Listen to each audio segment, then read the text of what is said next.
오늘은 누가복음 이제 두 번째 서사를 만납니다.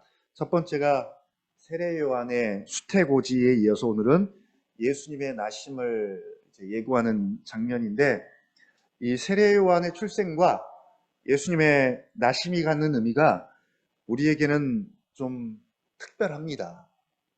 여러분 어떤지 모르시겠어요? 왜냐하면 구약의 모든 예언의 마지막 성취를 다루고 있기 때문입니다. 구약 성경의 완성이나 다름이 없는 거죠. 구약을 대표하는 선지자들, 그리고 모든 선지자들이 그토록 예언하고 바라보고 소망했던 그 일, 그 사건, 그분, 그 메시아의 오심에 대한 서사가 성취되고 완성되는 그런 되게 결정적인 순간입니다. 그러니까 어찌 보면 구약 성경의 피날레처럼 보이는 거죠. 아마도 구약의 선지자들이나 백성들이 이 장면을 본다면 되게 영광스럽고 감격스러웠을 거예요. 그 중에 그 감격을 맛본 사람이 몇 명밖에 없죠. 사가랴와 엘리사벳, 그리고 시므온, 안나, 그리고 마리아와 요셉, 그리고 몇몇의 목동 정도가 이제 본 것이죠. 그 영광과 감격을요. 근데 내용을 보면 조금 밋밋하고 별로 특별해 보이지가 않아요. 오히려 되게 소박하고 되게 초라합니다. 구약의 선지자들과 또 백성들이 그토록 오랜 기다림 가운데 소망했던 메시아, 다윗 왕조를 회복할 그 메시아인데, 그 일인데, 그래서 좀 임팩트가 있어야 하는데 되게 조용하고 차분해요. 일단 세례 요한의 출생도 불임이라는 이런 절망적인 상황과 현실 속에서 이루어졌고요. 오늘 예수님의 탄생도 마찬가지입니다. 자, 시작부터 26절 한번 같이 읽어볼까요? 26절 시작. 여섯째 달에 천사 가브리엘이 하나님의 보내심을 받아 갈릴리 나사렛이란 동네에 가서, 어디로 갔다고요? 갈릴리 나사렛. 이 갈릴리 나사렛이 우리에게는 어떻게 들리는지 모르겠어요. 별로 감흥이 없죠. 그냥 이름이죠. 지명입니다. 구약의 오랜 역사가 꽃을 피우고 성취되는 장소로 하나님께서는 갈릴리 나사렛을 선택합니다. 유대 땅 베들레헴도 마찬가지죠. 그 중에 한 장소고요. 우리 옛날 속담에 그 개천에서 용난다 그런 속담이 있죠. 근데 지금은 그 속담이 안 통한다 그러죠. 개천에서 용이 못 납니다. 개천이 다 아스팔트로 이렇게 깔려가지고 못 나온대요. 포장이 돼서. 그래서 용이 되려면 어디로 가야 돼요? 강남 3구로 가야 돼요. 대치동으로 가야 그나마 용이 될 수 있습니다. 자, 이 갈릴리 나사렛이 우리나라로 치면 어디쯤 될까요? 특별히 우리나라에는 역사적으로 국민들의 정서 가운데 되게 부정적인 이미지로 꺼리는 그런 동네, 그런 마을이 대한민국에 있을까요? 그곳 하면 사람들이 다 별로 그렇게 좋아하지 않고 그런 나쁜 이미지의 도시가 있을까요? 그런 이미지는 별로 없는 것 같아요. 제 기억으로는. 그런데 이스라엘 같은 경우는 대표적인 도시가 사마리아죠. 사마리아. 가장 꺼려하는 도시. 아주 상종도 하기 싫은 부정한 개보다도 못한 그런 이미지, 그런 도시입니다. 자, 이 나사렛은 그냥 이 정도의 국민적인 정서를 가지고 있습니다. 요한복음 1장 26절에 보면 빌립이 나다나엘에게 와보라고 예수님을 소개합니다. 전도를 해요. 와보라. 내가 메시아를 만났다. 라고 빌립이 나다나엘에게 예수님을 소개하자 나다나엘의 반응이 그래요. 나사렛에서 무슨 선한 것이 나겠냐. 요한복음 1장 26절이죠. 그리고 제자들도 다 어디 출신이요? 갈릴리 출신입니다. 갈릴리 어부들이에요. 예수님의 닉네임도 나사렛 예수죠. 나사렛 예수. 그러니까 지방 출신입니다. 거기다가 한술 더 떠서 저지방. 우유로 치면 되게 좋은 거예요. 저지방. 저지방일수록 되게 좋죠. 근데 실제로는 그렇지가 않습니다. 온 우주의 오랜 역사 가운데 하나님의 시선과 빛이 지금 그곳을 향하여 비추고 있습니다. 그리고 특별한 임무를 가지고 가브리엘 천사를 그곳으로 보내고 있습니다. 별로 아무것도 기대하지 않고 주목하지 못하고 무시받는 그런 곳에 바로 갈릴리 나사렛입니다. 거기다가 한술 더 떠서 27절 한번 같이 읽어보겠습니다. 27절 시작.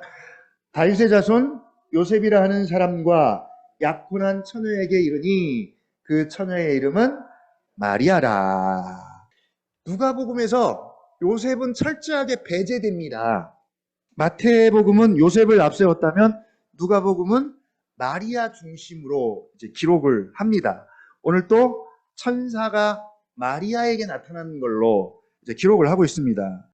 요셉과 약혼한 처녀 마리아, 정혼한 처녀 마리아에게 천사가 방문을 해요. 무슨 소식 전하려고요? 잉태하여 아들을 낳을 것이라는 소식을 전하려고 갔습니다. 자, 구약 성경의 피날레, 구약 예언의 성취가 이루어지고 완성되는 이 일이 이루어지는 방식을 보면 하나님의 일하심과 그 방식들을 우리가 생각해 보지 않을 수가 없는 것이죠. 하나님의 역사가, 자, 하나님 지금도 일하시는데 하나님의 역사가 나에게 이루어지고 있다면 여러분 어떻게 여러분이 이루어지기를 원하십니까? 하나님의 역사가 우리 가정 가운데, 우리 교회 가운데 어떻게 이루어지기를 원하세요?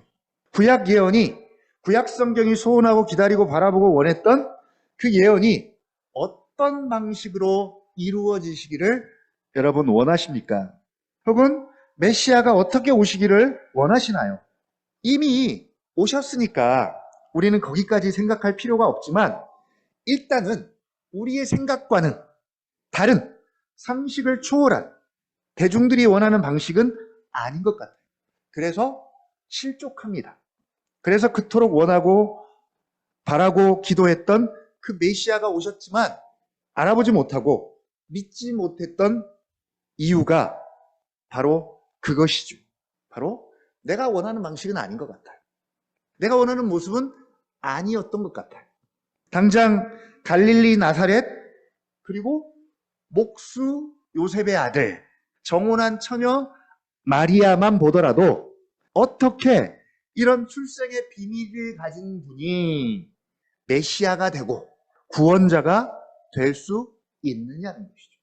특히 갈릴리 사람들은 더 그럴 거예요. 심지어 거기서 많은 기사와 표적을 나타냈음에도 불구하고 예수님을 배척까지 합니다. 더 많이 배척해요. 그래서 그런 말이 있죠. 선지자가 고향에서 인정받기가 어렵죠. 남편이 아내에게 존경받기가 어려운 이유도 마찬가지입니다. 가정에서, 집안에서.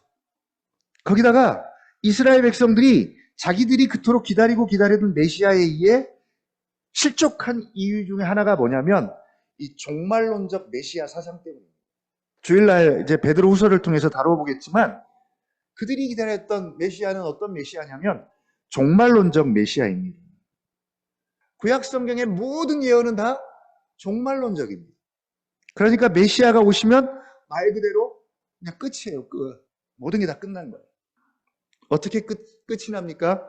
완전한 이스라엘의 회복이 이루어지고 반대로 그 적들에게는 반대하는 자들에게는 심판이 이루어지겠죠.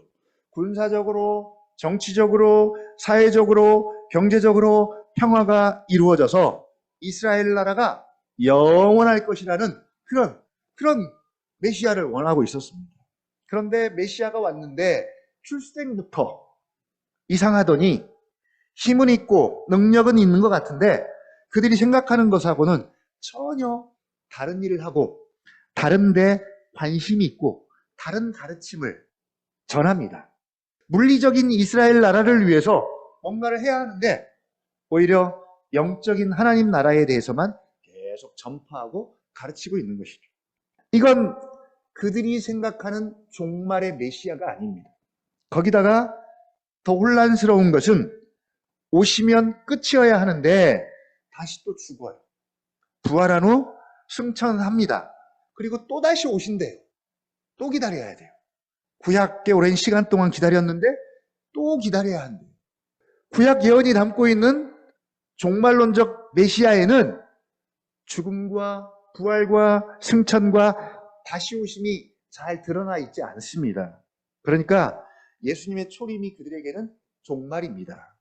그러니까 사실은 우리가 가장 영광스러운 모습으로 재림을 기대하는 것처럼 초림의 예수님도 그렇게 오셔야 하는데 반대로 가장 낮고 천한, 아무도 알아주지 않고 주목하지 않는 방식과 그런 장소와 한 가정 가운데 하나님이신 예수님께서 물리적인 자연성 속에 역사의 현장 속에 찾아오신 것이죠.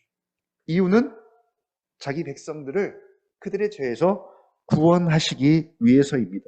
구약 예언도 그렇고요. 복음서의 내용도 그렇고요. 그리고 초대교회 성도들의 신앙도 그렇고 한결같이 다 종말론적이에요. 당장 어제 본문, 오늘 본문 누가복음 12장 기억하십니까? 너무 어려운 질문이죠. 어제 것을 물어보는 것은 되게 신뢰라고 제가 분명히 말씀을 드렸는데 신뢰하게도 어제 거를 또 물어보게 되네요. 그냥 쉽게 생각하면 어제 본문이 그거였어요. 허리에 띠를 띠고 등불 준비해라.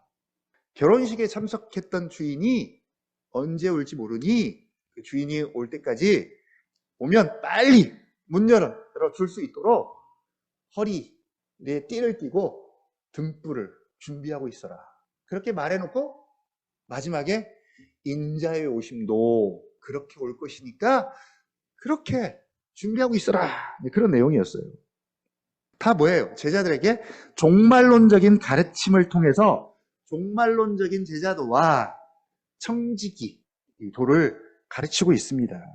그리고는 이제 12장 40절 그러므로 너희도 준비하고 있으라. 생각지 않은 때에 인자가 오리라 하시니라. 그러니 허리에 띠를 띠고 등불 준비하고 단단히 깨어 준비하라. 그래서 두 가지. 허리를 준비해야 합니다. 허리. 무슨 말이죠? 즉각 움직일 수 있도록 허리를 항상 준비하고 있어라. 그 다음에 등불.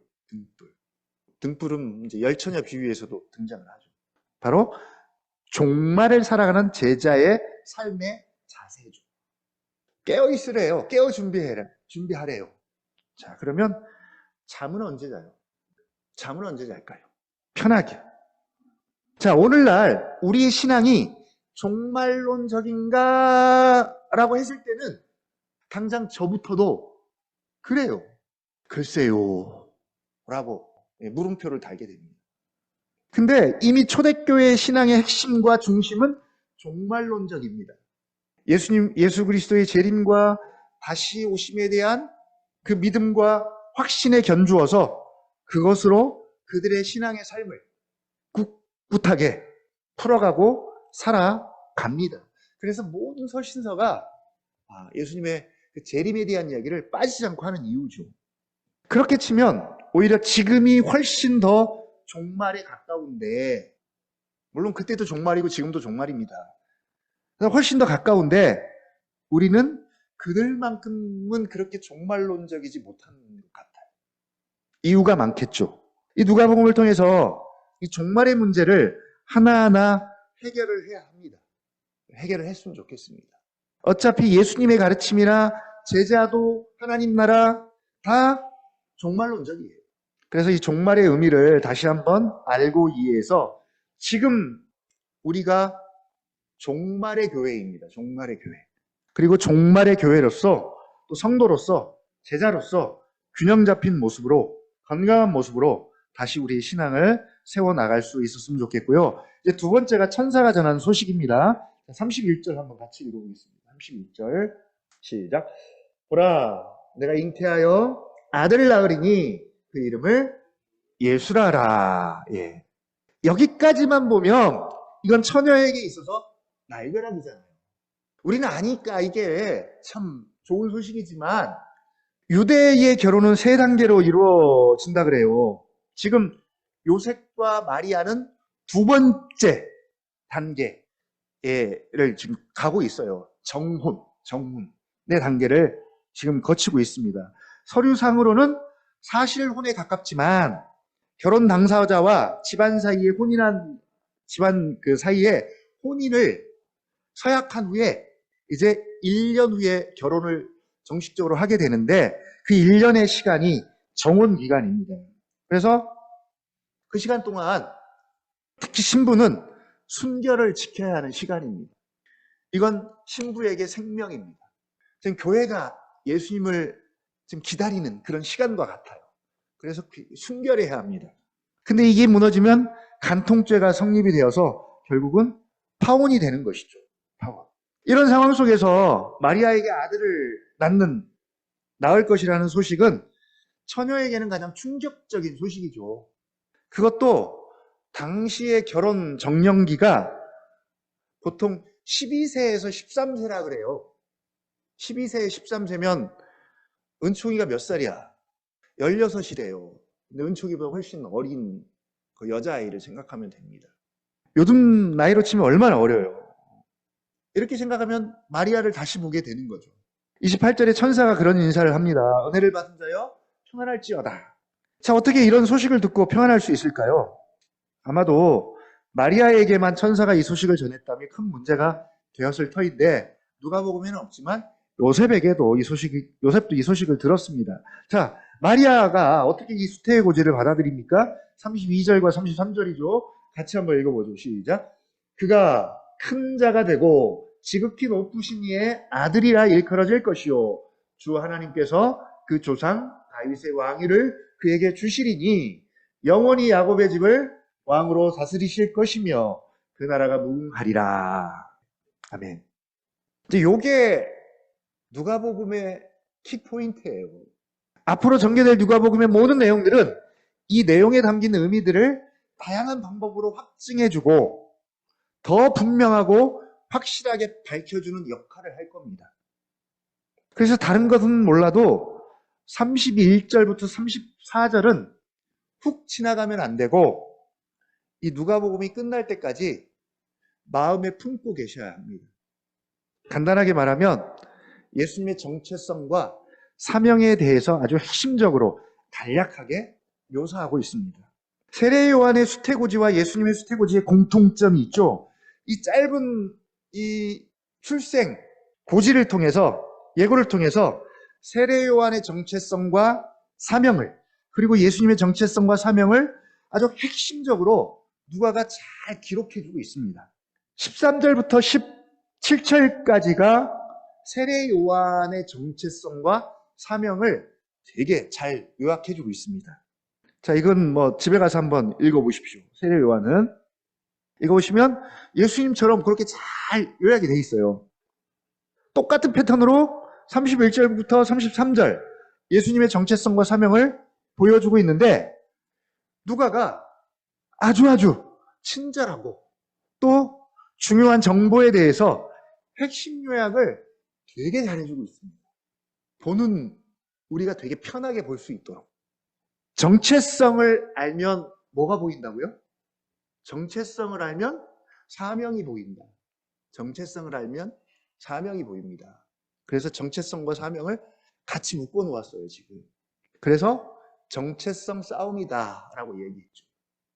정체성을 알면 사명이 보입니다. 요한과 예수님은 운명처럼 정체성이 정해졌습니다.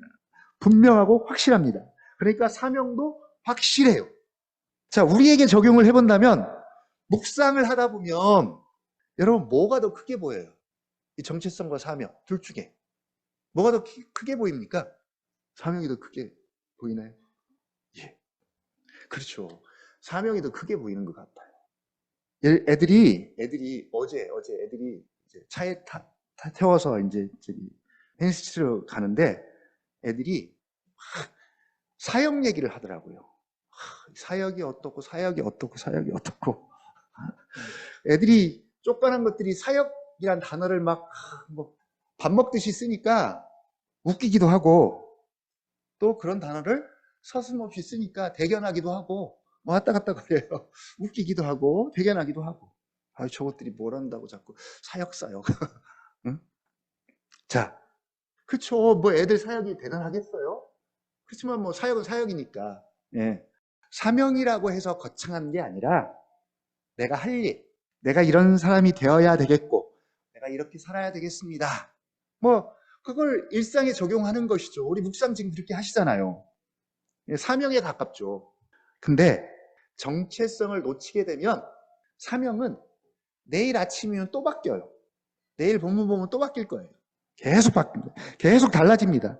그래서 누가복음 묵상하시면서 정체성이 더 크게 보였으면 좋겠습니다. 정체성이 확실해지면 사명은 그 정체성 안에 들어있기 때문에 따라옵니다. 그리고 사명도 더 확실하고 더 분명해집니다. 그래서 요한의 정체성, 예수님의 정체성과 사명이 아주 확실하게 이렇게 정리가 되어 있어요. 1장에 나란히 똑같이.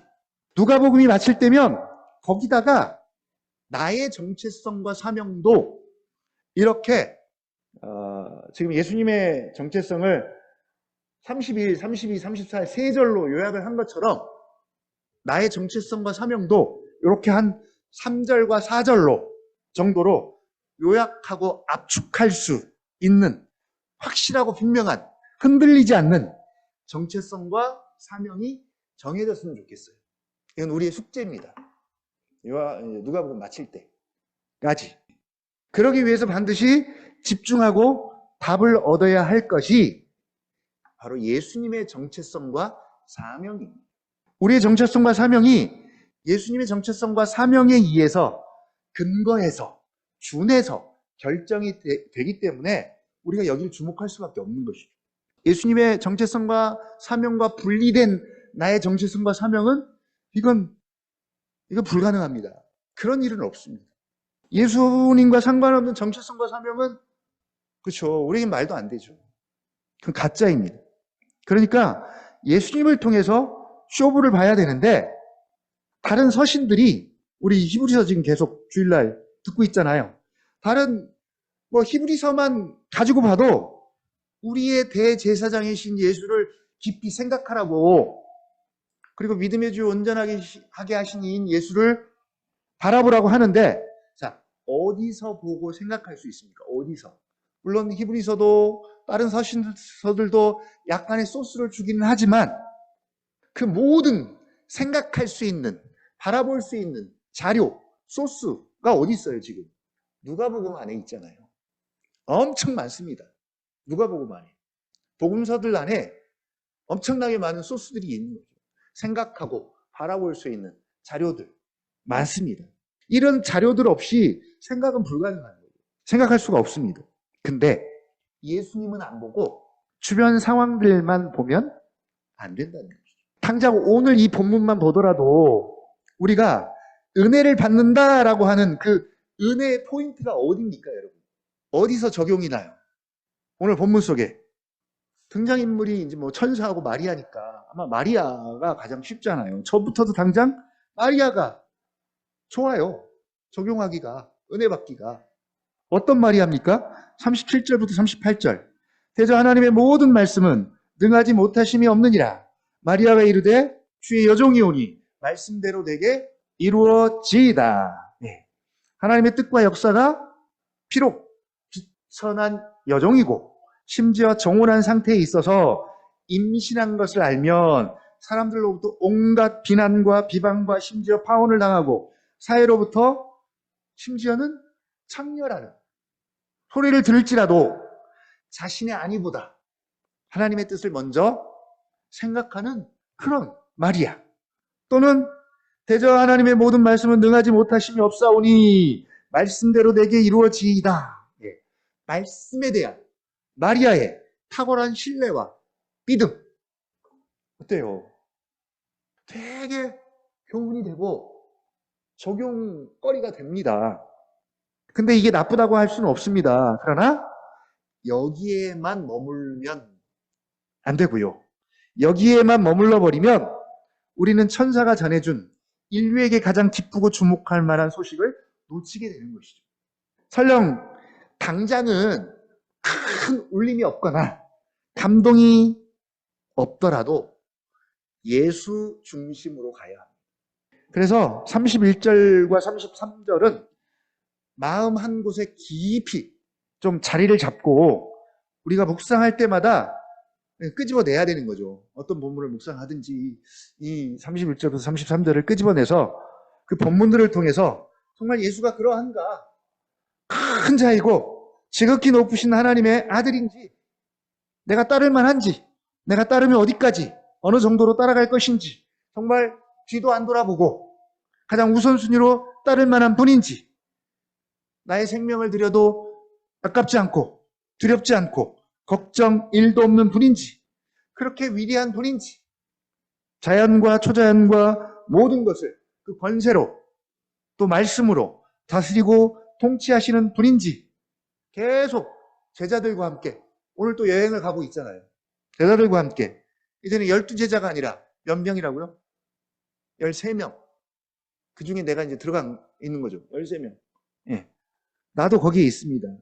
시작은 그렇게 했는데 지금 벌써 이제 12장 딱 중간이네요. 어때요? 가다가 중도 포기한 분 계십니까? 지금 딱 12장까지 왔는데 중간까지 왔습니다. 아니면 아예 저는 갈릴리에 남겠습니다. 예루살렘은 너무 거기까지는 제가 못 가겠고요. 하실 분도 계실지 모르고요. 또 집사람이 저한테 또 훅 치고 들어오더라고요. 너무 어려워요. 그래서 1장부터 해주지 마시고요. 지금 말씀 묵상하는 본문 가지고 좀 해주시면 안 돼요? 어려워요. 저 못 가겠어요. 점점 수위가 올라갑니다. 그러니까 이제 올라가다 보면 이제 중도 탈락 현상이 나올 수 있어요. 어디까지 가야 되니까. 십자가의 죽음까지 가야 되니까. 예수님을 따르는 것이 얼마나 어려운지 중도 탈락할 상황들이 나옵니다. 근데 뒤에 가면 반전이 일어납니다. 그때까지 계속 잘 따라가시기를 바라고요. 따라가면서 우리가 조금 이제 자신감도 생길 수가 있잖아요. 그러면 베드로처럼 조금 안다고 우리가 뭐라 그래요? 주님과 함께 옥에도 가고 죽는데도, 죽음에도 같이 가겠습니다. 할 수 있습니다. 그러나 그렇게까지 못하더라도 묵묵히 가다 보면 예수님의 정체성이 더 분명해지고 확실해지면, 또 인격적으로 그 예수님을 알게 되면 또 그 앞에 서 있는 나를 보게 되고 알게 될 날이 있겠죠. 있을 것입니다. 그냥 실존적인 나가 아니라, 여러 가지 상황 속에 둘러서 있는 나가 아니라, 세상이 지금 규정해주는 나가 아니라 큰 자이시고 지극히 높으신 하나님의 아들이신 예수님 앞에서 다윗의 왕위를 가지시고 영원히 야곱의 집을 왕으로 다스리실 그 예수님 앞에 있는 나를 봤으면 좋겠습니다. 그러니까 나는 좀 천천히 봐도 돼요. 사실은 조금 천천히 보십시오. 먼저는 예수님부터 보십시오. 예수님부터 많이 보십시오. 예수님부터 보시고 정말 그러한가에 대해서 이제는 누가가 알려주는 그런 사람들의 고백이 아니라 나의 인격적인 고백들이 하나씩 되어진다면, 그래서 그 밴드에 그런 인격적인 고백들을 올리잖아요. 우리가 나의 인격적인 고백들이에요. 그런 고백들을 하나씩 올리면 그게 이제 쌓여서 나의 정체성이 되고 나의 사명이 되는 것이죠. 성령님께서 우리의 눈을 좀 더 크게 열어주셔서 예수님이 지금보다 더 크게 보였으면 좋겠습니다. 예수님이 더 크게 보이면 어떤 현상이 벌어지냐면, 상대적으로 다른 것들은 더 작게 보이겠죠. 다른 현실이 더 크게 보이는 이유는 예수님이 작게 보이기 때문입니다. 반대해야 됩니다. 예수님이 더 크게 보이고 다른 것들은 더 작게 보이는 그런 누가복음 묵상 시간이 되었으면 좋겠습니다.